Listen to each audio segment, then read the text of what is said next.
कुछ ही दिनों पहले देश ने आजादी का अमृत महोत्सव मनाया।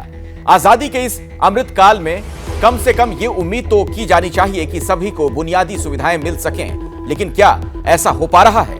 हमारी रिपोर्ट देखिए। पीठ पर बस्ता टांगे छोटे छोटे ये बच्चे निकल रहे हैं अपनी मंजिल की ओर।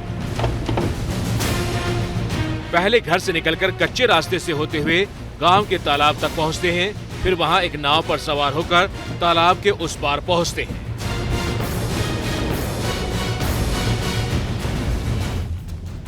स्कूल जाने के लिए हर दिन इन मासूमों को इतनी मेहनत करनी होती है क्योंकि इसके अलावा इनके पास और कोई रास्ता नहीं है। हैरानी की बात यह है कि ये हाल किसी दूर दराज के इलाके का नहीं है। ये जगह देश की आर्थिक राजधानी मुंबई से महज 50 किलोमीटर दूर है।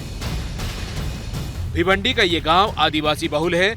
गांव के लोगों का कहना है कि लंबे समय से वो मूलभूत सुविधाओं के लिए तरस रहे हैं। स्कूल जाने के लिए बच्चों को नाव का इस्तेमाल इसलिए करना पड़ रहा है क्योंकि इस गांव में कोई पक्की सड़क नहीं है और बारिश के मौसम में कच्ची सड़कें पूरी तरह पानी में डूब जाती हैं। इस सब के बावजूद स्थानीय प्रशासन गांव वालों की समस्याओं को लेकर पूरी तरह बेपरवाह दिख रहा है।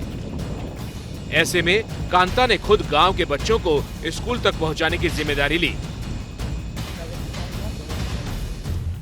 सड़क न होने के कारण कांता को अपनी स्कूल की पढ़ाई बीच में छोड़नी पड़ी। वो नहीं चाहती थी कि गांव के बाकी बच्चों के साथ भी ऐसा ही हो, इसलिए उन्होंने किसी तरह से नाव खरीदी और गांव के बच्चों को रोज स्कूल तक छोड़ने और लाने का काम शुरू कर दिया।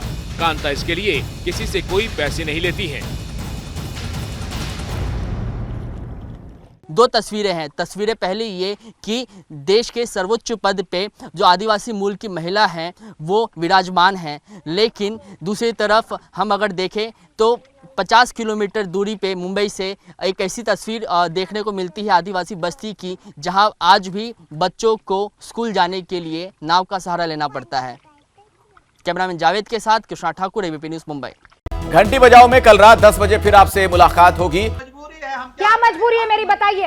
मैं अभी आपको बताती हूँ कि मैंने ओए होए होए होए नमकीन के चटकारे लेते हुए टकटकी मार के डिबेट शो को पॉज रिपीट कर कर के देख रहे हैं जोगिंदर जी। इनकी तरह आप भी देखें अपनी फेवरेट डिबेट्स को रिपीट कर और डाउनलोड कीजिए एबीपी लाइव ऐप अपने स्मार्ट टीवी पर।